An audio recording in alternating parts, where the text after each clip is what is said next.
Hello folks, welcome back to the channel, or welcome to the channel depending on who you are. I am the one and only Shank Master and the Basement Builder. Today the Shank Master is out in true form, starting a new series called One Shot, where your questions are my content, and I do it all in one take.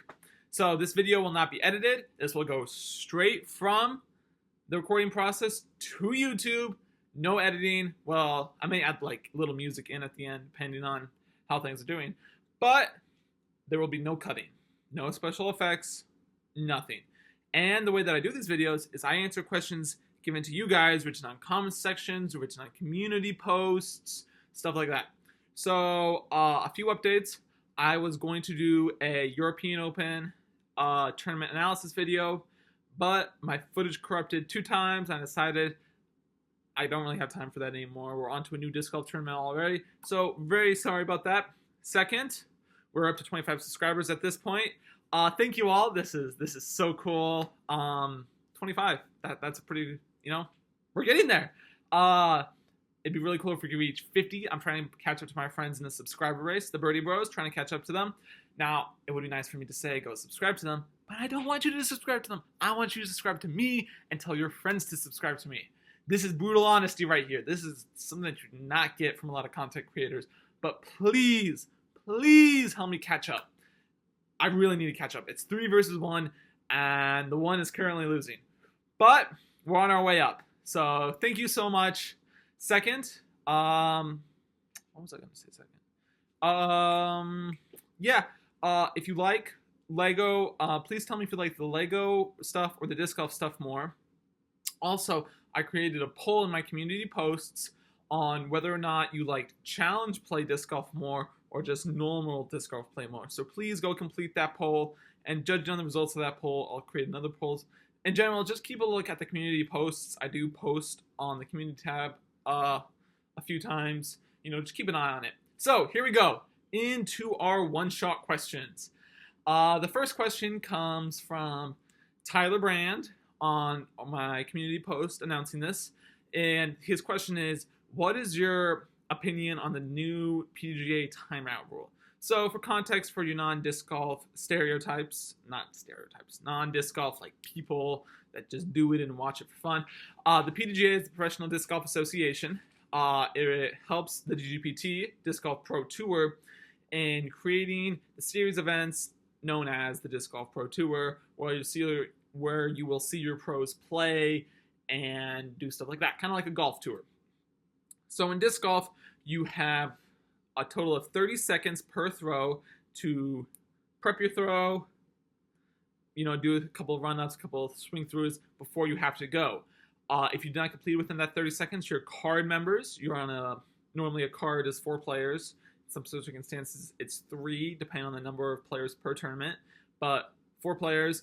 The 3 of them can call a penalty stroke on you, and you still have to shoot from the same spot. So you can gain a stroke if you do not complete your time in 30 seconds. And this is a big issue because there are a lot of players out there that take more than 30 seconds, and people don't call them because it's like a courtesy thing, and just people don't call them. So this new proposed PGA timeout rule, if approved, this is a big if it was approved, it would allow a player to call a timeout and add 60 seconds to his 30 seconds. You are allowed 2 per round. Most disc golf tournaments play in a 3-round format. Majors and Elite Series events will play in a 4-round format. But you are allowed 2 timeouts per round, so a total of 6 timeouts per a 3-day tournament. And it would allow you to take 60 seconds for an extra 60 seconds on one of your throws. So if you're in a difficult putting stance, like, behind a tree from 50 feet, you can get some extra time to prep your throw. You're allowed 2 of these.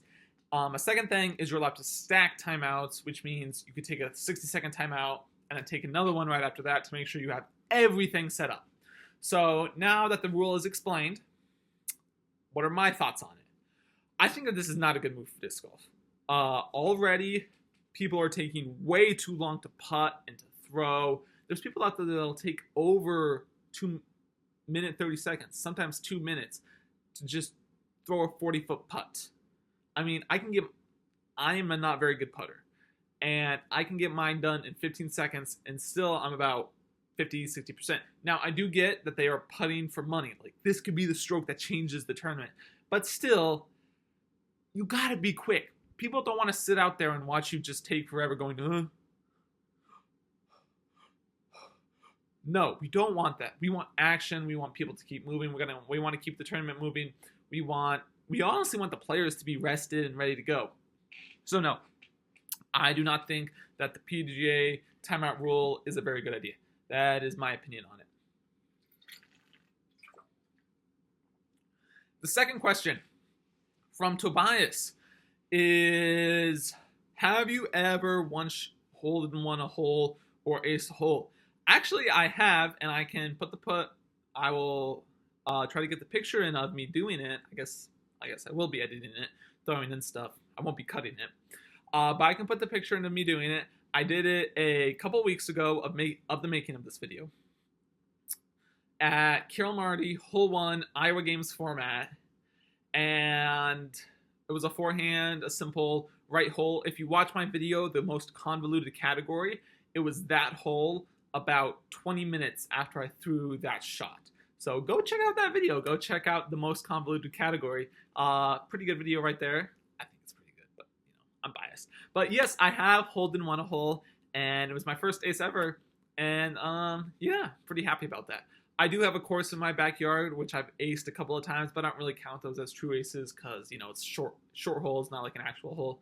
But yeah, thank you for the questions, everybody. If you have questions for my next one-shot video, please leave them in the comments section below.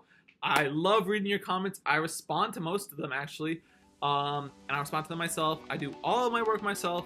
And so if you have questions, comments, cheers, like you should do this, or you should do this, or like you shouldn't do this, I listen, I look at them. Leave a like, subscribe, share to your friends. Please share to your friends. And thank you for being a part of the Shankmaster following.